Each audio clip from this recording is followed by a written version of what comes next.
For centuries, humans have been trying to find reliable ways to detect lies. From ancient polygraph tests to modern brain scans, the quest for a foolproof method continues. However, these methods often fall short. Polygraphs, for example, measure physiological responses like heart rate and sweating. These responses can be triggered by anxiety or stress, not necessarily guilt. This means innocent people can fail a polygraph test. Brain scans, while promising, are still in their early stages. They are expensive and not always accurate. There's a clear need for a more reliable approach to lie detection. The answer might lie not in our bodies, but in our words. The way we speak can reveal more than we intend, especially when we're trying to deceive. Linguistic analysis, the study of language patterns, offers a promising alternative to traditional lie detection methods. It focuses on the subconscious signals embedded in our language when we lie. At the heart of linguistic lie detection is the concept of reality monitoring. This theory suggests that memories based on real experiences differ significantly from fabricated ones. When we recall a genuine event, we draw upon a wealth of sensory details. We remember sights, sounds, smells, and emotions associated with that event. These details create a rich tapestry of information, making our story vivid and engaging.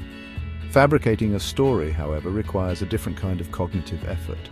Without the benefit of real memories, liars have to invent details. This process is cognitively demanding and often leaves telltale signs in their language.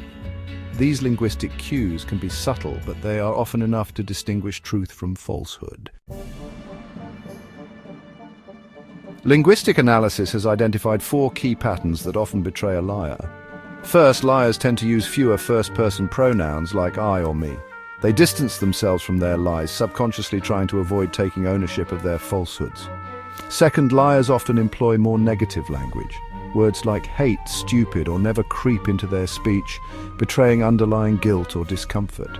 Third, liars tend to simplify their explanations. Because lying requires significant cognitive effort, they often stick to simpler sentence structures and avoid complex details. This simplification helps them manage the cognitive load of maintaining their deception. Finally, some liars overcompensate, using overly complex language and unnecessary details to make their lies sound more credible. This tactic backfires as the excessive detail often feels forced and unnatural. The case of Lance Armstrong provides a compelling example of these linguistic patterns in action.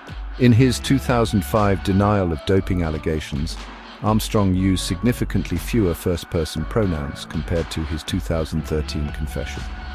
This shift in language reflects his subconscious attempt to distance himself from his lie in the initial denial. Similarly, John Edwards' initial denial of paternity was convoluted and avoided any mention of the child's name. His later admission, however, was concise and direct, acknowledging both his role and the child's identity. While these examples involve high-profile figures, the principles of linguistic lie detection can be applied to everyday situations. By paying attention to the subtle cues in language, we can become more adept at spotting deception.